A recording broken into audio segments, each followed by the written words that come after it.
But with that, we're going to get right on into TWIG.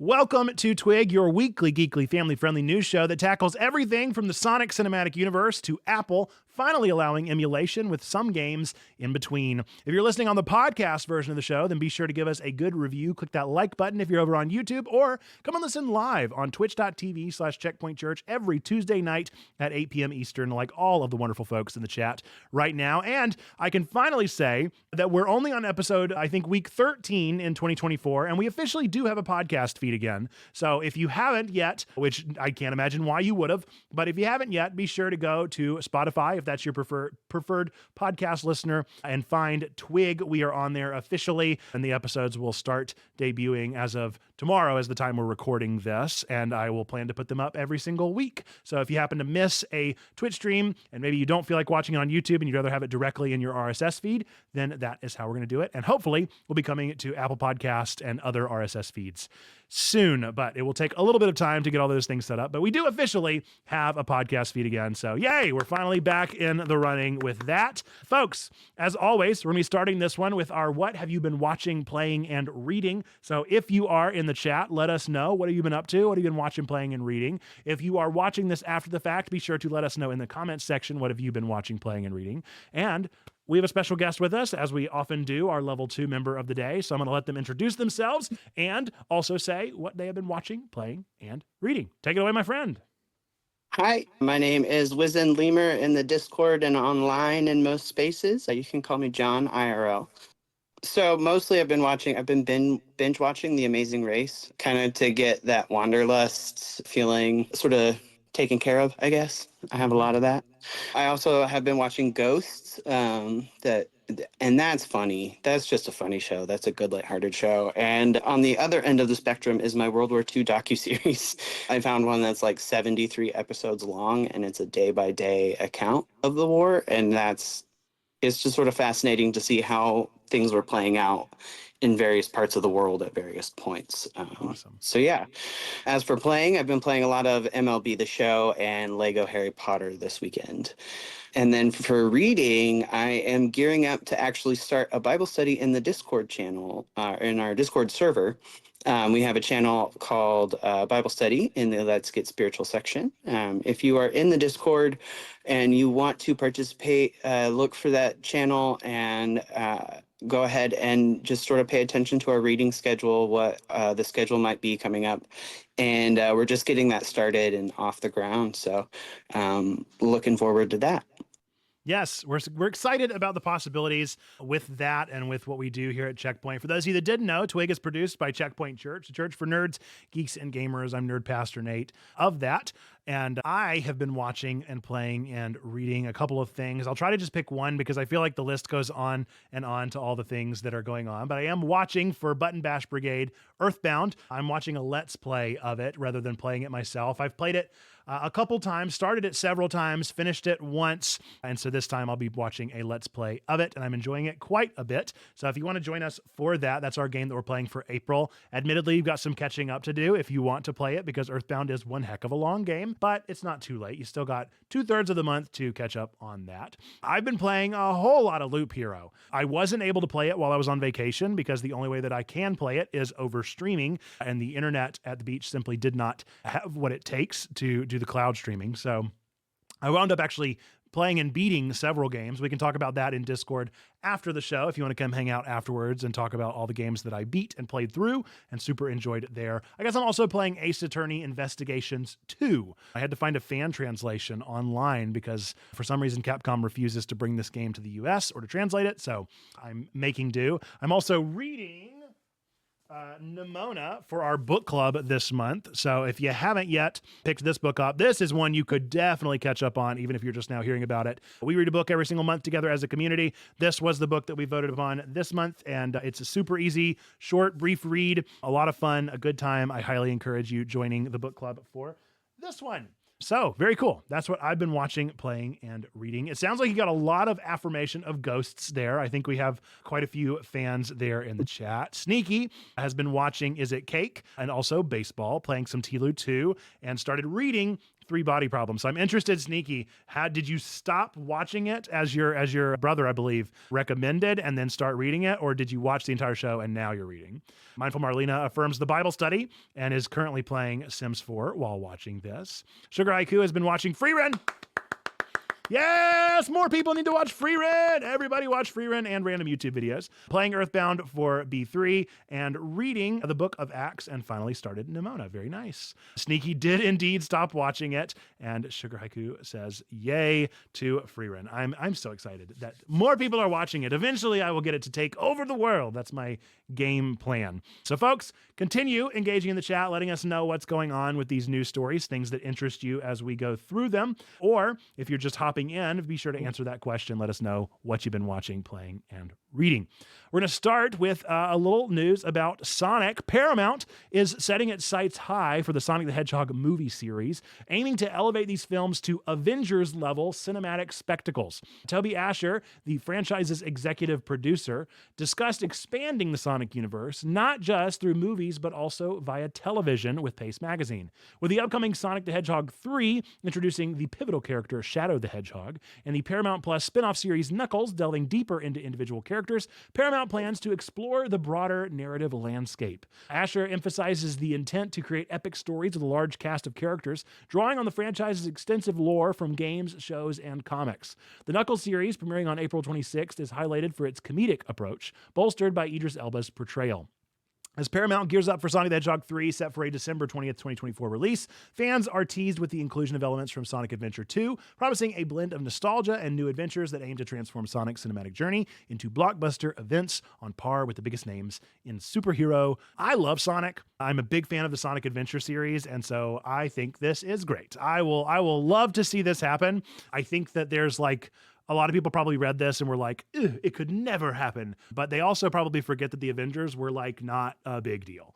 They wound up becoming a big deal, but nobody really knew about the Avengers. They didn't really care. It was pretty niche when it first started before it became the ubiquitous thing that it has become.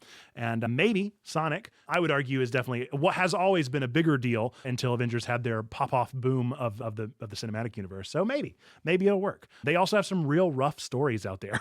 So I'm really curious to see just how bad Sonic gets before it gets good, because those games sure did take some leaps and bounds. What'd you think about this one?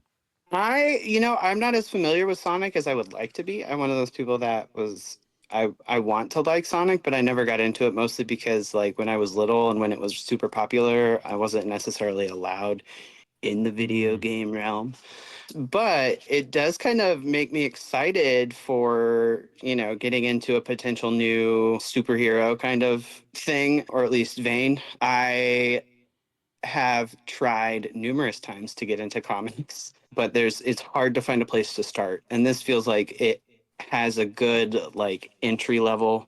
There's not too much to catch up on. So I might actually go and look into finding some of the Sonic movies to stream in the next week, or when I'm on a train on my way to General Conference. So. They're fun. They're really fun. I mean, I don't think they're not Iron Man. They're not something that's really changing the landscape of the movie landscape that was superhero movies back then. But I do think they're a lot of fun. For me, I have superhero fatigue so hard, and yet I'm still excited for every new superhero movie that comes out. And I would love to have video game movie fatigue. I would love for us to have so many good video game movies coming out all the time that I'm able to get tired of it. That sounds like a real joy for me personally.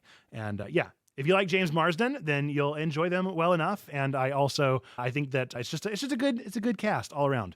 And I have a super fun time with them. I am a big fan of Tails, and so having Tails come in the latest movie along with Knuckles was a lot of fun. I think Amy is a great character, and then you've really got a pretty expansive universe depending on where they want to go and how deep they want to go with the lore. If they're going to go with the Boom comics, if they're going to start going into the Archie comics era, if they're going to go into the original video games, if they're going to go into Chaotix, or we're going to start bringing in all those characters, it's going to be a lot of fun. And it sounds like they're hungry for it. And I hope that they're able to pull it off. I think that would be a real joy. I saw in the chat that Sugar Haiku's husband is a huge fan of Sonic, love all the games and movies. Tennille says the only time I played played it growing up was when me and my dad went to Walmart super early before school, and they had the demo consoles you could play. I love those demo consoles. They had them at Kmart. That was our big one. A lot of Kmarts with the GameCube, and I played like the demo levels of Super Mario Sunshine an incalculable amount of times. Sneaky says not winning any Oscars, but the movies are a good time. Yep, I agree with that. I super enjoy them. If you're a fan, you'll definitely like them. If you're not a fan, then there'll be movies, and you'll hopefully keep an open mind to it and not expect anything too dramatic. With that, let's get into our next news story. All right. So Avatar, Netflix's live action adaptation of Avatar: The Last Airbender, is undergoing another significant change in its creative leadership, with Albert Kim stepping down as showrunner.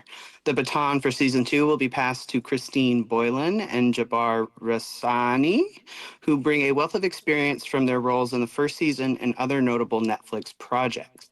Despite the series' divisive reception among fans of the original Nickelodeon series, Netflix has shown confidence in the adaptation by renewing it for 2 more seasons, signaling a commitment to fully explore the Avatar narrative. Kim, while moving on to new ventures like the Disney Plus's Percy Jackson series, will continue to contribute as an executive producer. This change comes amidst the challenges of adapting a beloved animated series into live action, aiming to honor the source material while offering fresh perspectives on the epic journey of Aang, Katara, and Sokka. And for me, I am a theater technician by degree, by college degree.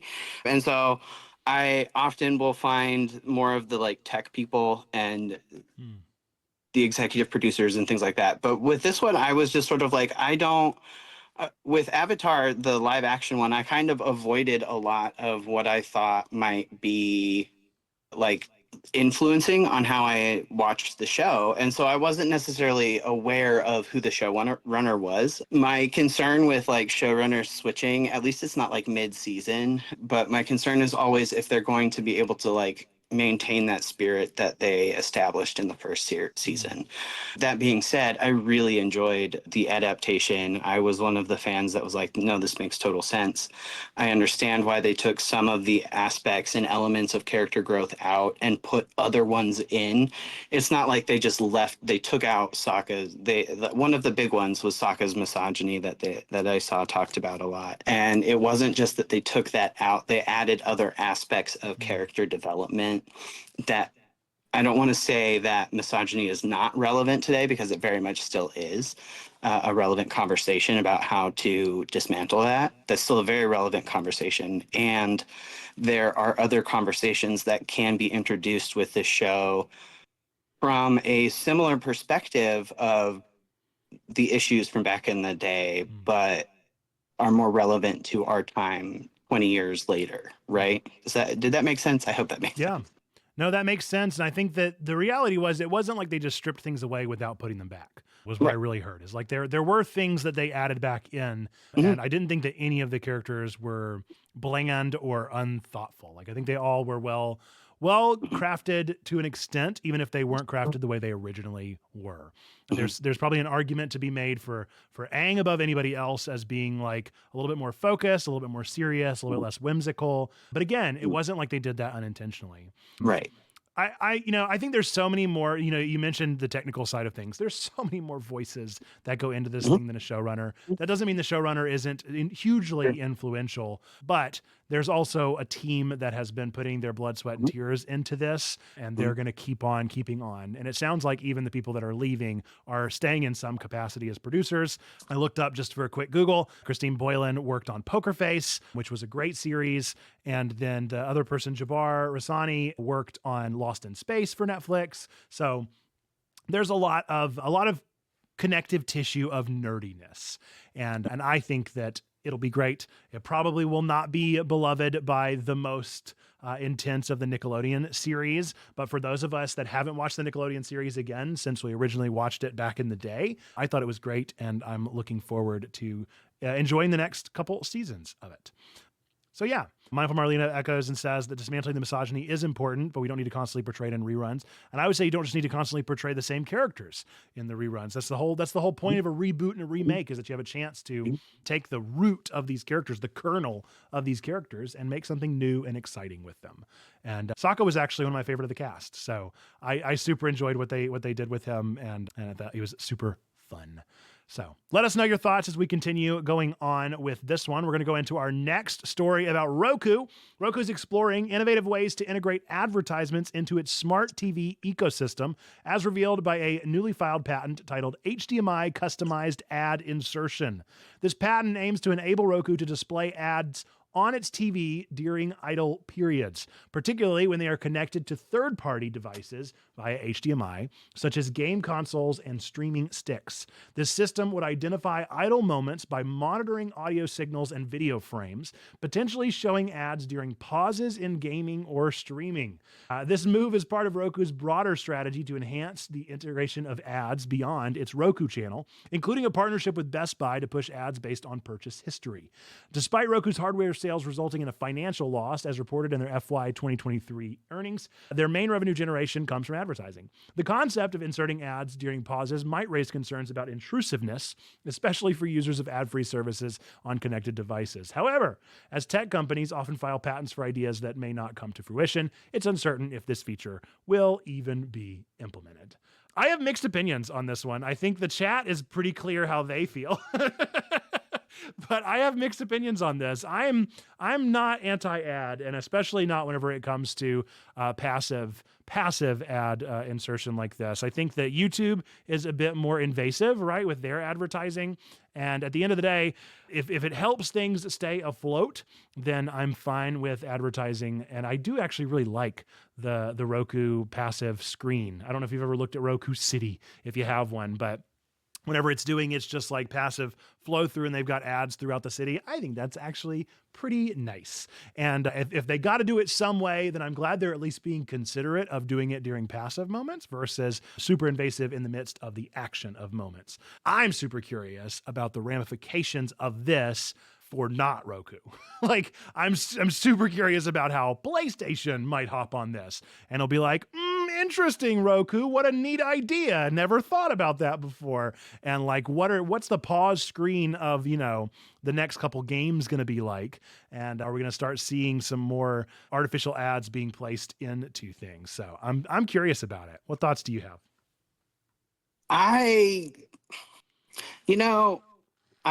You make a good point in that if it's passive and you pause the show. I know that there's a couple of streaming services where it's like the ads pop up when you pause it. And that doesn't bother me as much as they cut away to commercial and then 0.25 seconds of the next thing plays and then it actually cuts to commercial. That bothers me more than having just a pause and a passive ad pop up, right? That's more disruptive in my mind. So I'm not, granted, if I'm gaming, I definitely don't want that. Gaming, no. That is I buy Game Pass for a reason. If I want to look at the ads, I go into the store to see what's on sale. But otherwise, please don't mess with my gaming. I have an idea you're going to get a lot of enraged gamers with that one if it starts crossing over into console stuff. Right. Well, I think about TV shows that really made fun of that element of things. I remember 30 Rock, I feel often made fun of the and I'm about to enjoy my nice Pepsi and would hold up the Pepsi or whatever. And so that kind of passive advertising that we don't notice, but is totally there whenever they're using a surface in the crime show or whatever. That kind of stuff has always been pretty gross. But I do actually think that, as Deacon Shannon points out, I think this opens up the possibility. I'm not going to praise Amazon too much, but I will say that Amazon makes it really easy for small businesses to purchase ads. And Roku could do that better. Facebook obviously has pretty good advertising. YouTube has pretty good advertising. Those things are easy to promote, but let's see how we can branch that into even Hulu. Hulu has some ads for small businesses. So maybe this will be the future of big picture movies and TV shows and video games being able to support the smaller companies and smaller businesses out there trying to survive. We'll see. We'll see. I'm anxious and also excited about the possibility. I think it's funny more than anything. It's especially funny because being a parent of a 5-year-old and a 2-year-old, my 5-year-old is starting to learn about ads and is furious every time they come on. And I'm like, you don't even know. Like you're just Amazing. fine. You can That's sit through amazing. these skippable 10-second ads, you know? Yeah. So. No, I think like most things, it's a tool and it depends on how we use it is what it's going to come down to. Like mentioned, if it is used for small businesses and promoting local, if you can tap into that kind of a network, that would be great. Yeah.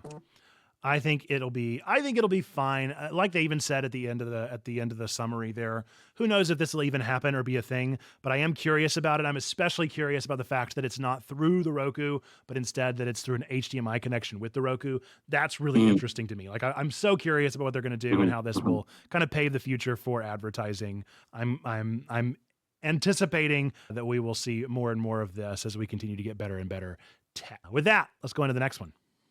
All right. In 2023, despite the release of high-profile games like Spider-Man 2, Starfield, and The Legend of Zelda: Tears of the Kingdom, players largely gravitated towards older staples such as Grand Theft Auto 5 and Fortnite.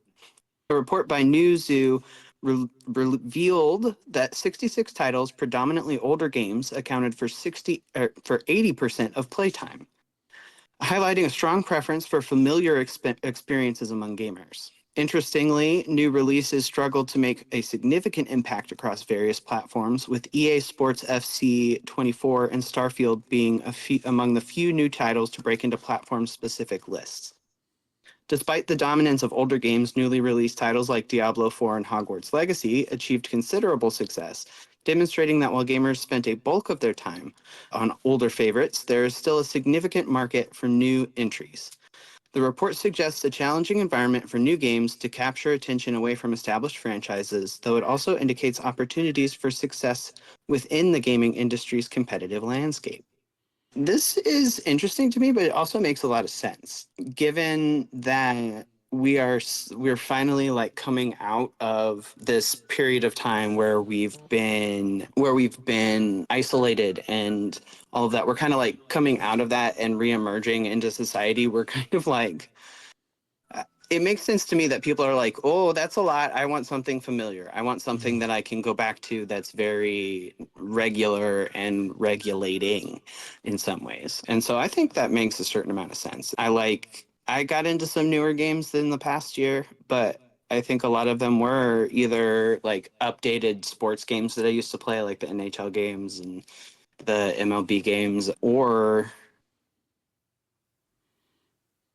games that were in the same I didn't necessarily branch out a genre for at the very least, but definitely went towards the like cozy games and the games that were more familiar and had familiar mechanics and had familiar storylines and things like that. So to me it makes a lot of sense, actually. Yeah, it was unhelpful, the two games that they picked in particular, because they're very much games as service. Like to hear that GTA 5 and Fortnite continued to have an audience, like yeah, of course they did. Yeah.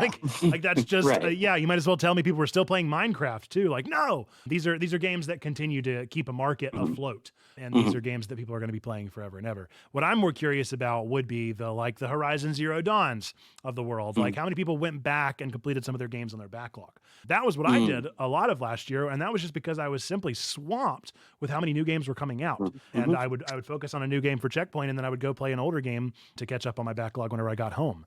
So it is a weird situation, but I remember last year pretty vividly, and I know Sneaky's in the chat and somebody that lamented this with me quite often, that we needed a jubilee year in 2024 because 2023 had so many stinking games that nobody could keep up with all the stuff that was coming out. So I think that it makes a lot of sense as well. I also think there's a reality of cost. And the truth of the matter is like you can go to Humble Bundle and you can get you a 5 or 6 year game for an eighth of the price of a current trending new game. Like to be able to play older games is just simply cheaper and more affordable in a market that is already so hard pressed and in a financial situation that's so distressing. So that could have something to do with it as well. Sugar Haiku As we says, move on go ahead.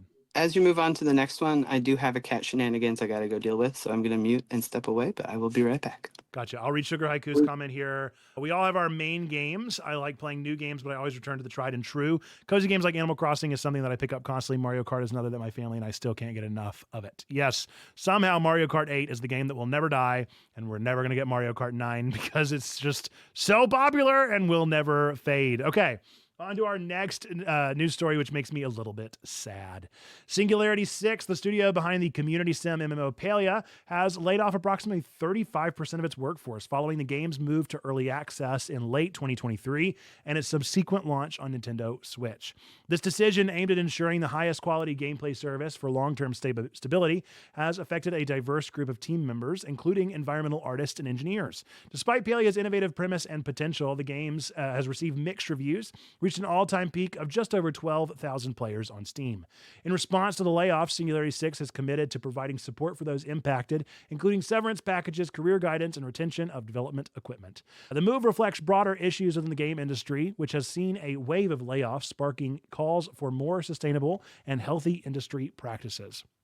Singularity 6 maintains its commitment to improving and expanding Palia, emphasizing ongoing content development and bug fixes to enhance the gaming experience for its community. I had to include this one just because we played Palia as a community for a little while there, and it was a lot of fun and a really good game, and I'm sad for the team. I'm sad to see this continued perpetuation of layoffs. It just continues to invade and really be a parasite on the gaming industry at large. I thought about including the article from the Larian dev who said that all of this was a little bit nonsense and that it is kind of a contrived scarcity that doesn't actually exist, that these layoffs just keep happening. I don't think that's necessarily the case with a small studio like Singularity 6. This was one that is probably genuine and is a layoff that they are actually having to genuinely make, and not something that is a major corporate C-suite decision, but instead one that is probably hard-pressed among friends that worked on a game like this together.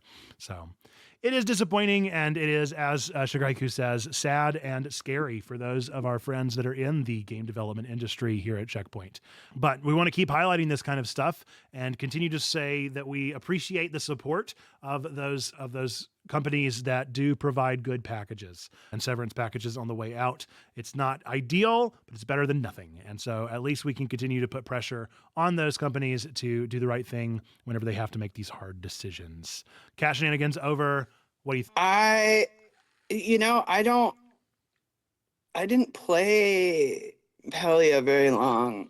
I get nervous with online games, but what I did play, I liked, and it is kind of sad. And I mean, my dad he's semi-retired now, but he went through rounds and rounds and rounds of layoffs at the company that he worked for. And so from like a personal perspective, I know how much it sucks and it's not great. And I think, like you said, if this was a bigger studio that was just like, we're going to make a big game and then lay off a bunch of people, I would have a bigger issue with it. But with smaller studios, you kind of you have to do what you got to do, kind of thing. Well, and we missed it last week because TWIG didn't happen last week. But the Pal World, I mean, it doesn't even matter size. Pal World had insane success, and they also had to lay off a ton of workers just because they're a small studio. It just keeps happening in all of these studios and all these companies. They're just not able to maintain the kind of inertia that it takes to create a AAA title or a trending game nowadays. It's bizarre, and I'm not excited for the continued stories here, and I sure hope we're able to figure something out, whether it's through unions or whether it is through just a reconfiguration of the gaming industry. Whatever it's going to take, I hope that we start seeing some signs of some recovery and healing in this community soon. With that, let's go into some more good news. Dredge, the unique blend of creature collecting and Lovecraftian horror found in the fishing game Dredge, is set to be adapted into a live-action film. Developer Black Salt Games and Story Kitchen, the media company handling the adaptation, describe the upcoming project as The Sixth Sense on the water, promising a mix of grounded atmospheric cosmic horror inspired by H.P. Lovecraft and Ernest Hemingway. Weird second name there. While details remain sparse, including the release window, this announcement follows the game's release on March 30th, 2023. That cannot be true. And adds to a growing list of video game adaptations that have recently found success in various forms of media. Story Kitchen, known for its works on adaptations of Sifu and Vampire Survivors. What is that? there's an adaptation of Sifu and Vampire Survivors. I have more to look up now. Aims to bring Dredge's eerie and intriguing world to the silver screen, joining the ranks of other video game stories like The Legend of Zelda and The Last of Us, and bridging the gap between gaming and cinematic. I loved Dredge. Dredge was so much fun. The story does have a great twist. I feel like if you played the game, it sounds like they're going for the same twist that's in the game, and I don't know why I would want to watch a movie that is the exact same story that I could get from the game. But I don't know. Maybe it'll be good. Maybe it'll be fun. I have no real idea why this is happening and why this game in particular would get picked up for this exact thing. But like I said, I'm here for the renaissance of video game movies. Like, let me have it. I'm all about it. I think so too. Video game movies would be great to have. I struggle with movies sometimes, just sitting through a whole movie because of my ADHD, and theaters are generally a no-go. But if there's more video game movies, that might actually entice me into a theater again. So I don't know. But also with Dredge, though, the ocean scares me. So this is definitely not a good one for those scared of the ocean. No. Okay, cool. Good to know. Because I was like, maybe I'll look into it. But that sounds depending like on what you're scared of. Are you scared of the expansiveness of the water, or are you scared for what's underneath? If it's the latter, yes. Not the one for you. The expansiveness, yes. not so much. But the depth is maybe what's scarier about this one. Hence the Dredge. Yeah. Overall. Yeah. That sounds like I'll skip it. Sounds like it. Sugar Haikus, here for it, looking forward to it. Let us know in the chat, folks, if you are excited about Dredge. Did you play Dredge? Let us know if that was one that you picked up. I played through the entire game. I have not played the DLC, but I super enjoyed the game. I think it was a great game. I think I gave it 4 stars, if I recall correctly, and I really enjoyed the twist. I think we even had it live on stream, so super fun stuff. With that, we're going to get into everybody's favorite segment of the show, Cryptic Critiques. That's right. It's time for Cryptic Critiques. This is our game show that we do here on TWIG. I don't think you were here, John, the last time that you were on, that we even had this as an aspect of the game or of the show. So I have seen Cryptic Critiques. I know what it is. You've seen it, but I don't think you've experienced it. You've not been a part I have not done it. No. So we'll see. We'll see how you are at it and if you enjoy it and have fun with the format. But the way that it works is I have found games that are very well beloved. I used to say 5-star, but Perry called me out on that and I don't do it anymore. But these are games that are very well beloved that got bad reviews. And so I read the bad reviews, the 1-star reviews, and see if our guest is able to guess what the game is based off of those reviews. If you're in the chat, feel free to play along, but do not type your guess in before our guest gets the opportunity to give their final prediction. Feel free to go ahead and type it and just don't hit send until they've taken their best shot at it. So with that, we're gonna get into our first clue, our first prompt. This is a real life 1-star review for a much beloved game. Oop, wrong one. Unhighlight it here. Prompt number 1. It's monotonous and repetitive, and I don't even know if I'm doing it right. Monotonous and repetitive, and I don't even know if I'm doing it right. So it's a farming simulator. Great start. Monotonous games. The farming sim do be can that. be very monotonous. Right. And very repetitive. Yes. And I frequently don't know if I'm doing it correctly. That's very true. Could also be like a Candy Crush, though, at that point. Monotonous, repetitive, and unsure of what's going on at any moment. That's true. But I think it's like the one that pops into mind is Stardew Valley. Okay. That people who are unsure of farming sims and have not played older ones, I guess. I like it. All right, so we're starting with a soft guess for Stardew. Let's see if prompt number 2 changes that at all. Prompt 2. What I assumed would be a cozy, relaxing game ended up giving me a premature midlife crisis. What I assumed would be a cozy, relaxing game ended up giving me a premature midlife crisis. Any shifts there? It's not Coral Island, is it? I don't think that's a big enough game to make this list, though. Right? So, is it Animal Crossing? All right, so we're shifting from Stardew to Animal Crossing, feeling like that might be the change. Animal Crossing. Yeah. All right. All right, let's see. We're going to go with our last prompt here, see if that cements either Stardew or Animal Crossing. What might be your final guess? Prompt 3. The inventory management kills this one for me. Who thought it was a good idea to make you go back to your shed every time you want to switch tools out?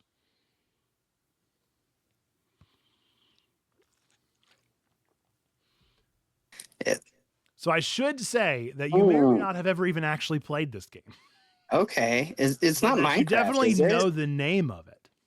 It's not Minecraft, is it? I have It's no not idea how the Minecraft. inventory management works in Minecraft, but You could definitely make Minecraft one where you got to go back to your shed every time you want to switch mount. right. They got that I action figured bar. that had a little bit more freedom. This What is about pre-action bar. pre-action bar? Oh, dang. What was pre-action bar? We've got not a lot of options that I even know of. I have no idea. All right. Can I well, phone you a are friend? definitely in the right vein with Okay. the farming sim. And Okay. the one that takes it out, anybody, if you want to type it in the chat and type your guesses in, I'm going to go ahead and reveal the answer in 3, 2, 1. It is the original Harvest Moon for the Game Boy. Okay. Real old. You even have the Pete there back in the main room, literally swapping tools right there in the cabin.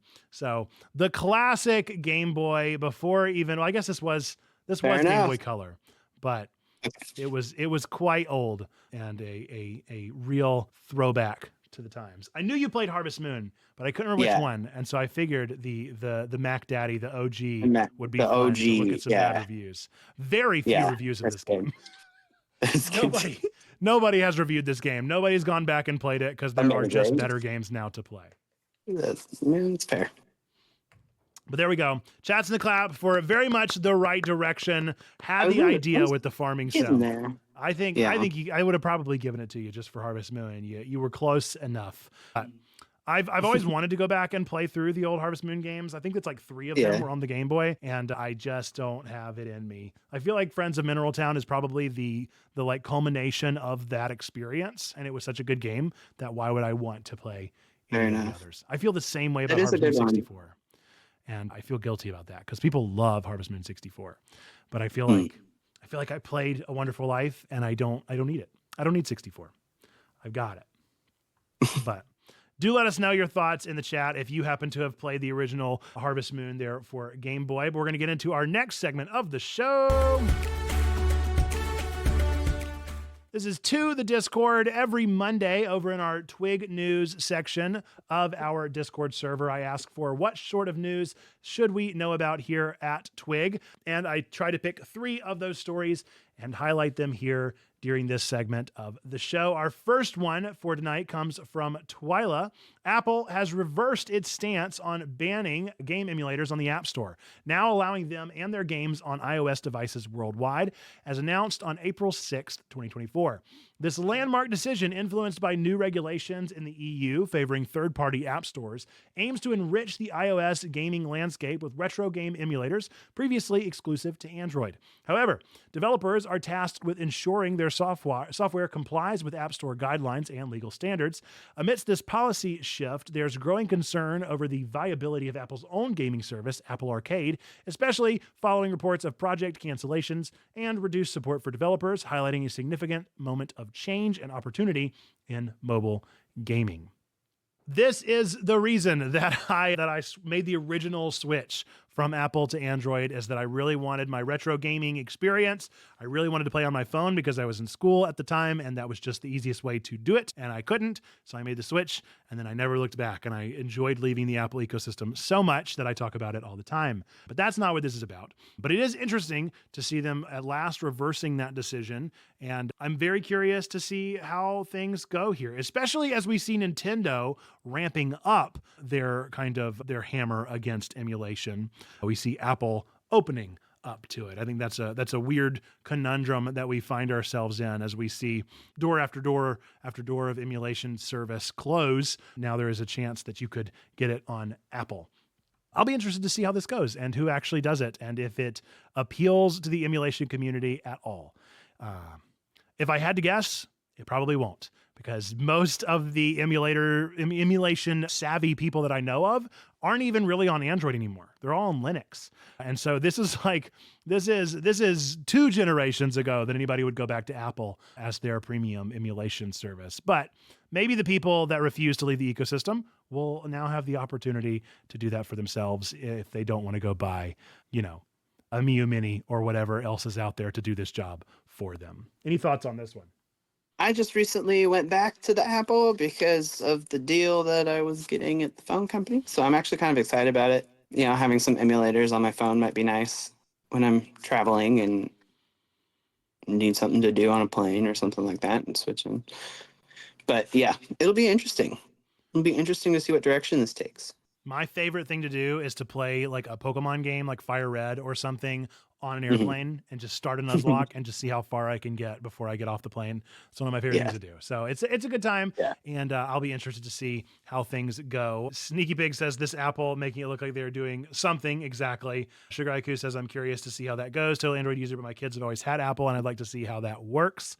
It will be intriguing. This next article is a heavy one. We're really not going to be able to dive into it. If you haven't read the full article, it's linked over in Twig News. I would encourage you to go and read through it. It is a fantastic expose on Deck 9. Does a really good job. I think it's kind of a throwaway headline that is kind of a bummer. The headline mentions the Nazi symbols that were found during game development, but the truth is that this article goes so much deeper than just office pranks or office tension, but instead it is a real thing that was experienced at Deck 9 and went on pretty seriously. If you know me, I'm a big fan of Life is Strange, so I'm going to read the summary here. We'll get into a couple of things, but it's impossible to really get into the full depth of this article. And the journalist that put it together did way too good of a job for us to ever be able to summarize it into a single paragraph. This was submitted by Buish. Deck 9, the studio behind the Life is Strange series, is currently navigating through a storm of internal challenges, including the discovery of hidden Nazi symbols within their game development, signifying deeper issues of toxicity, hate speech, and crunch culture. Rebecca Valentine reports that employees at Deck 9 discovered symbols such as the number 88 and the Hegel rune embedded within the game, raising fears there were intentional nods to white supremacist ideologies. This incident highlighted ongoing issues at the studio where management has been accused of fostering a toxic workplace, failing to act against hate speech, and maintaining a culture of crunch despite the studio's progressive and inclusive image projected by the Life is Strange series. Additionally, strained relations with publisher Square Enix have contributed to the challenges, with accusations of bullying over production schedules and disagreements over the game's thematic content, particularly its representations of diversity and LGBTQIA+ themes. Amid these controversies, former and current employees expressed concerns over the future of Deck 9 and the values represented in their beloved series, emphasizing the disconnect between the inclusive stories told in Life is Strange and the realities of working at Deck 9. It's a really good article about some really bad things. And so again, I want to say, make sure that you check that one out and really get into the meat and bones of this. It is quite depressing. For those of you that don't know the situation with Life is Strange was this thing created by Don't Nod. Square Enix picked it up and ran with the series, bought the kind of franchise. And then while Don't Nod was working on other games because they had a bigger vision for their studio, the prequel to the first game was handed off to Deck 9, and then Life is Strange 2 was worked on by Don't Nod, and then Life is Strange True Colors was worked on by Deck 9, and that is the game that has caused a lot of the controversy that we're reading about here. But there is a weird relationship here of a major corporation in Square Enix, and then these two smaller studios of Don't Nod and Deck 9, and the kind of tension between these weird triumvirate of relationships going on. So anything on this one, John? This is a long article. The only thing that I can really say is this is why I stay on top of and aware of like current dog whistles. And so that I know that if I'm in a space and I hear that dog whistle, I can either call it out or leave or disengage or do what I need to. And I think there's also this emphasizing the disconnect between the inclusive stories told and the reality of working there is sort of a similar conversation to the separating art from artist with J.K. Rowling's inflammatory statements and the long lived fandom of Harry Potter, right? Yeah. So like there's also this sort of, how do you separate the art from the artist? If they're still like putting these things in the game, that's a problem, kind of thing. But yeah, it's a large reason why I stay, things like this is a large reason why I stay on top of dog whistles, and just knowing what to look out for makes me feel more comfortable engaging in a digital world. Mm-hmm. Yeah, and I think getting to know reporters that are trustworthy, Rebecca Valentine, Jason Schreier, those are going to be names to look out for whenever you see them, because they're doing the hard work of this kind of inclusive reporting and coverage over concerns around inclusivity in the gaming sphere and social justice within these. And as we are a social justice movement ourselves as a part of the United Methodist Church, as Checkpoint Church, that's important for us to keep a mind on as well. For anybody that might have heard the word that we used earlier and were unfamiliar, but the dog whistle is a kind of a terminology that's going around right now where it is a word or a symbol that is spoken by somebody that is a part of a certain ideology to trigger others within that ideology, but not be so obvious as to be heard by those outside of the ideology. So that's the kind of down and dirty of it. Some of them are more obvious than others. Some of them are less obvious than others. But as John was alluding to, being aware of them is helpful so that we can pick up on the dog whistles of dangerous ideologies such as the neo-Nazi movement and things like that. So that is what a dog whistle is. And I want to make sure we clarified exactly what that meant for anybody that's not in the know. And that is a little knowledge, a little information for you. So the more you know, rainbow moment. It's interesting. And like I said, I'll say it again, this is the third time. So that means it's really important, because if a preacher says something 3 times, that means that you were supposed to pick this up. Go read the article, because like I said, we really cannot summarize it here. So make sure that you take the time to dig into this one and really experience the full story that Valentine presents. Next up, our final to the Discord segment is from Sugar Haiku. The Fallout TV adaptation set to debut on Prime Video tomorrow, or the release day of this podcast episode, elevates its authenticity by incorporating a functional Pip-Boy for the cast, bringing the iconic in-game device to life. Kyle MacLachlan and Ella Purnell, among the lead actors, praised the detail and interactive sets and props, particularly the Pip-Boy, for significantly enhancing their performances by providing a tangible piece of the game's world to interact with. This meticulous attention to detail, from the fully equipped vault suits to the life-size vault set built in New York, not only delighted the cast, but also fostered a more immersive and creative environment, allowing for a deeper connection with their characters and an enriched portrayal of the Fallout universe on screen. This was fun. I think this is good. I'm so excited. The show is tomorrow, and I'm hyped.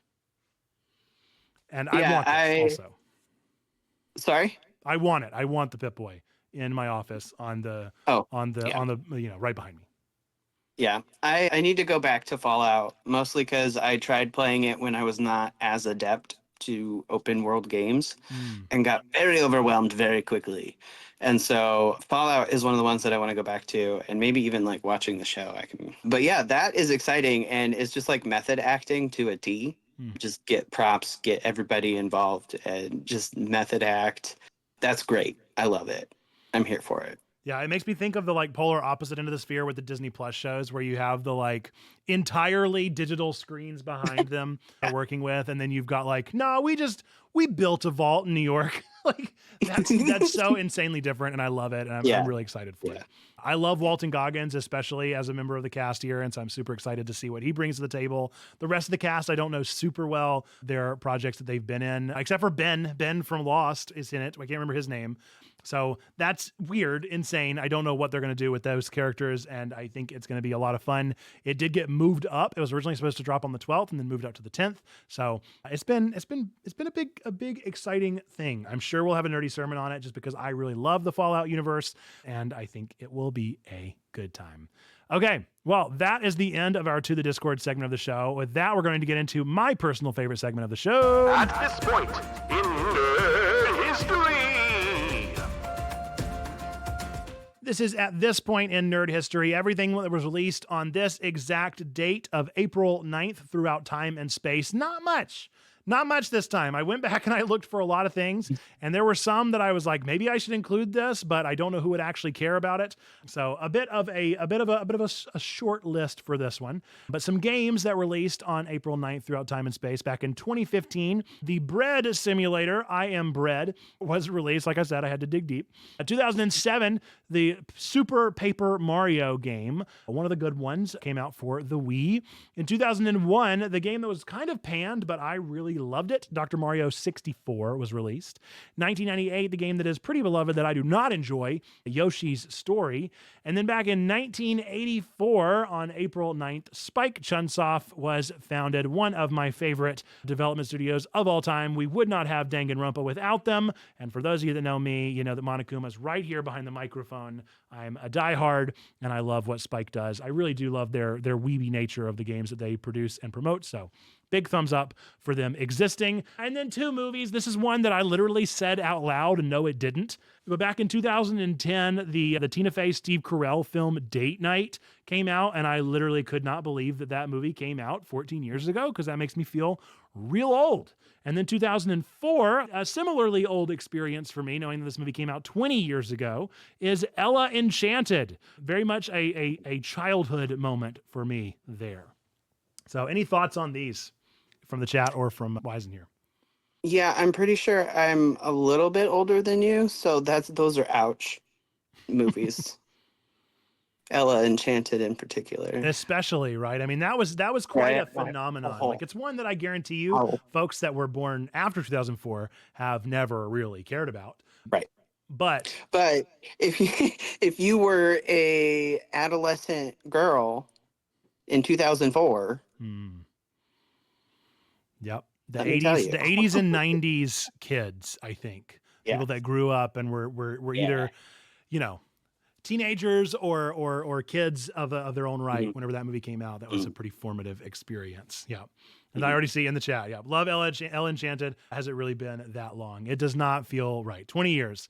Pretty insane. So that has been, at this point in nerd history. Let us know if you know of anything that came out on April 9th throughout time and space that you wanted to talk about as well. But with that, we're going to go and get into our penultimate segment of the show. If I can click on it. Thank you. This is upcoming releases, where myself and our guests will pick out 3 things that we're excited for coming out, ideally in the next week, or just things that we're excited to talk about that are coming out soon or happening soon.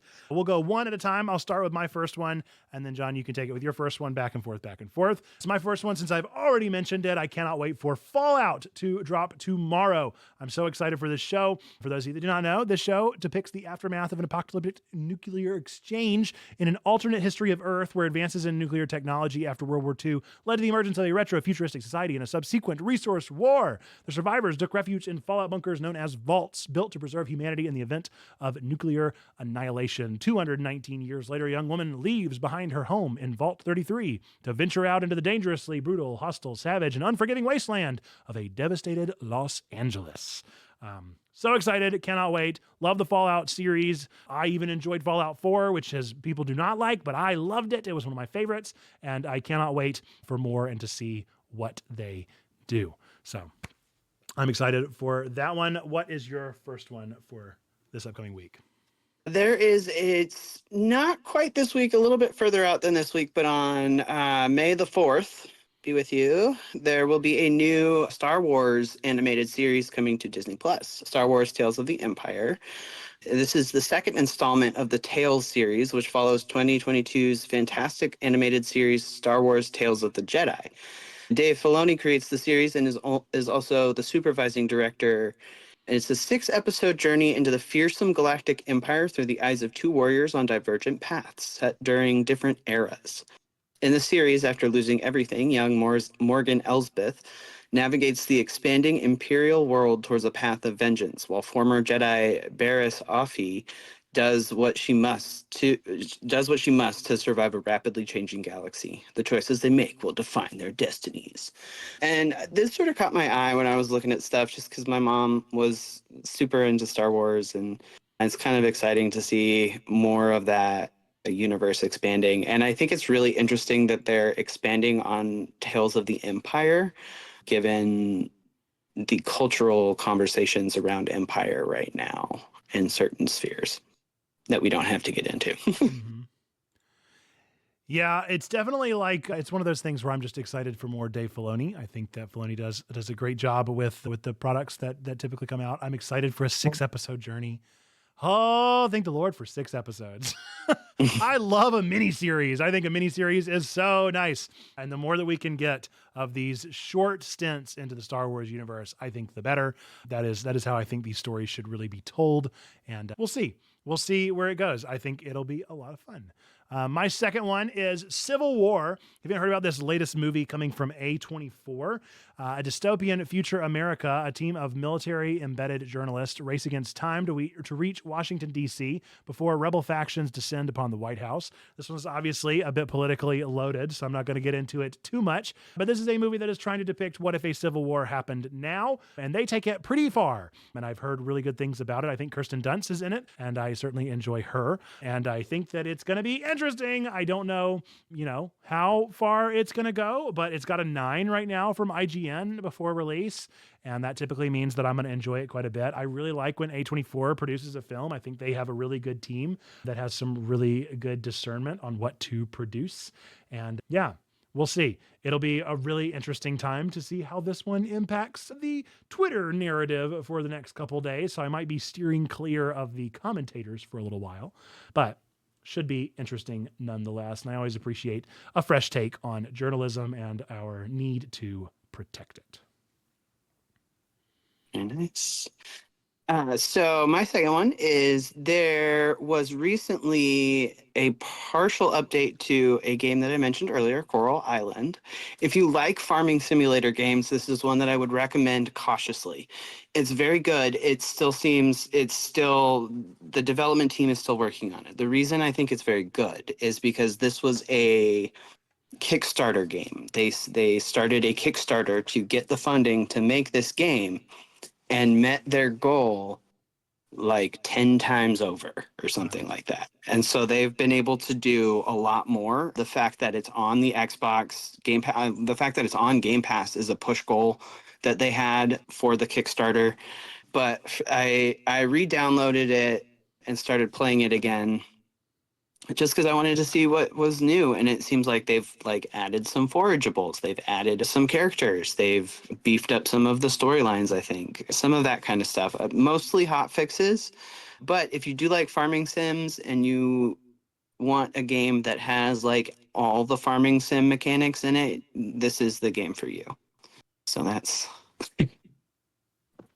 yeah. That's awesome. I've been very back and forth on this one. I played for the first 2 hours of this game and I just couldn't get into it. And I didn't have the time to really devote to a farming sim. And I really feel like I still don't, because I've still got 1.6 of Stardew Valley, and I don't think I've reached summer of my first year. So it's so tough to play a farming sim right now for some reason. I just don't have the hours to just log into it. I'm more into the roguelike for some reason. So I want to play Coral Island. That's one that's been on the top of mind. Yeah. And so I'm hopeful to eventually get into this one. I'm glad that they're continuing to show some love to it and expand upon the story that they were telling and the narrative they were weaving. I remember that was the thing that I really liked about it, is it felt like they were really thoughtfully building a universe. Mm-hmm. And there's tons of diversity in the characters. One of the characters has visible stretch marks, which is not something I have ever seen in a game. And one of the features I really like is that you can slow down the game, the in-game time. So it's not like a 20-minute day, it's more like a 30 or 40-minute day. That is nice. That is interesting. You don't really hear about a lot of farming sims with accessibility features at all. I guess just because they probably assume that it's like a farming sim and it's already chill and cozy, but it could be cozier. Right. It could be even chiller. It could be cozier. Yeah, it could cause a midlife crisis if you're really bad at time management. Yep. So that is interesting. Curious stuff. Yeah. Well, I'm excited to hear how you enjoy that one. My third and final here is we finally got a release of the delayed game that we actually played on Mondays last year called Broken Roads. Broken Roads provides a rich, engaging RPG narrative in which players make their way across a desolated future Australia. The game blends together traditional and all-new role-playing elements on top of a classless system, offering nearly unlimited character development options. For those of you that are fans of the original Fallout 1 and 2, this is a spiritual successor, however, set in Australia, obviously. And what I remember about this one when we played the demo of it was the incredibly rich personality element. You almost got to like create your character's Myers-Briggs personality inventory whenever you like logged in. So whereas Fallout may have like put you into like a couple different classes, this one says, oh no, you're a good person, a bad person in this way. You're an extroverted and introverted person in this way. You're a chaotic person, you're a calm person. And so there were a lot of elements of the like neurosis behind the character that I found really intriguing when we built out in this game. It's a point and click action RPG, and that stresses me out. They're not my kind of game that I really like to play, but I do hope that it does well, and maybe I'll consider playing it if it does well enough that it really pops off, because I think that it was a really fun demo, and I'd love to see more out of it. All right, with that, our final one. Final one is, it's probably backwards, but it says Final Girl. This is my favorite solo board game. If you like board games, but you very rarely have somebody to play it with, I highly suggest looking into the Final Girl series.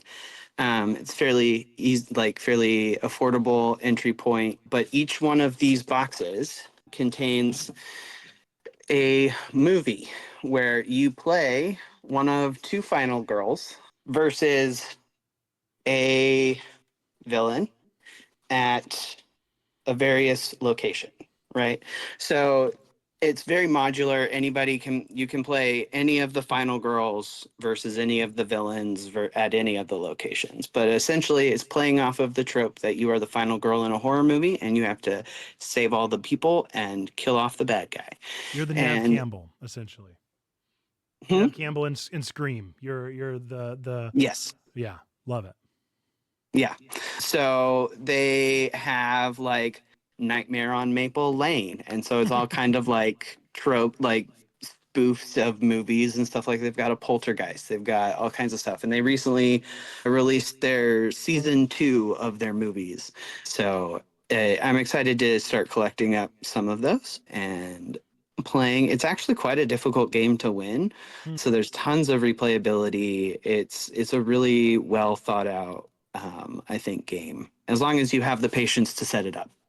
Right. Caveat. Well, that's the board game summed up really in an experience. Yeah. The concept of the board game. Do you have the patience to set it up? It's gonna be a fun time if you do. Cool. Yeah. Well, I'll have to check that out. I'm very curious about it. And I do always love a good solo board game, especially as my wife is not the board gamer, and so she's not interested in necessarily being my player too very often. But it sounds like a good one, and I do love horror movies. And yeah. Sounds like a good time. Very cool. Well, I appreciate you bringing that to our attentions. There are 3 things from each of us that are coming out in the near future or have just come out or are exciting for you in the world of board games and movies and TV shows and video games and all those sorts of things. But with that, we're going to get into our final segment of the show. Meme of the week. This time we've got a meme of the week from our own Twyla that is a custom-made checkpoint meme, which I love to see. It is a swear jar that is nearly empty, and then a full jar of the apologizing for nerding out in a community made for nerds, geeks, and gamers jar. We are Checkpoint Church, church for nerds, geeks, and gamers, so obviously this one is a bit niche and specific to us. But I think it was actually in reference to Sugar Haiku, who was apologizing of something for nerding out about some particular thing that they were excited about. And yeah, the perfect meme for that moment of that's kind of what we do here. So if you are a person that likes to nerd out about things, then this is the space for you. We love to talk about things that we talk about too much. For those of you that haven't watched my Bible Thump from this past Sunday, I did that for Love Thy Nerd. And I even talk about in that video that it's like, I get to talk about Danganronpa to all of you, and you listen to it because you're a loving people. You love your neighbor, and so you don't care about Danganronpa, but you're going to listen to it anyway because you love your neighbor. And so that's what we're about. We're about loving the very energy that the other people bring to the conversation of excitement over our favorite things. And so I think this is great, and this will be a meme that I'll keep in my back pocket for every time somebody apologizes for going too hard about something that excites them. I love it. I love when people nerd out, and it's a big reason why Checkpoint even exists in the first place. So Good stuff. All right, with that, we are going to start to wrap our show. But before we do, I'm going to let Wyzen give another chance to do a shout out for anything that might be exciting going on. Remind us who you are and close out the show for us. Yeah, I am Wizened Lemur, a level 2 member here at Checkpoint Church, and John IRL. Check out the Discord. See if you want to join in on the Bible study. We've got a poll in the reading schedule section right now about when we are going to have our first meeting. So go take a look.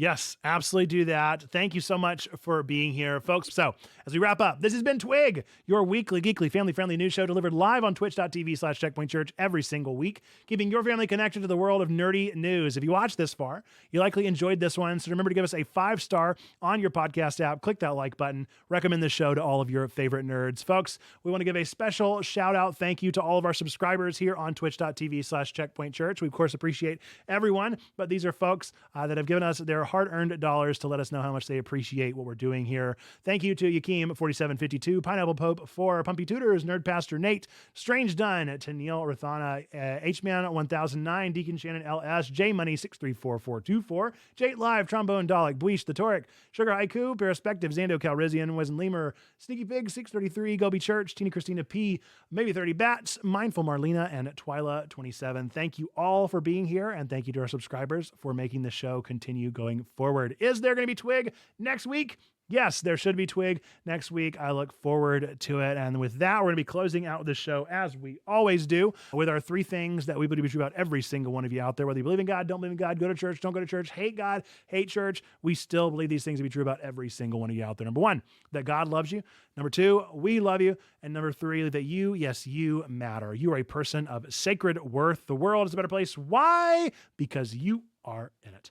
Folks, with that, until the next time that I see you, whether it be for one of our streams over on our Discord or same time, same place for the next episode of Twig, I look forward to seeing you then. Bye-bye!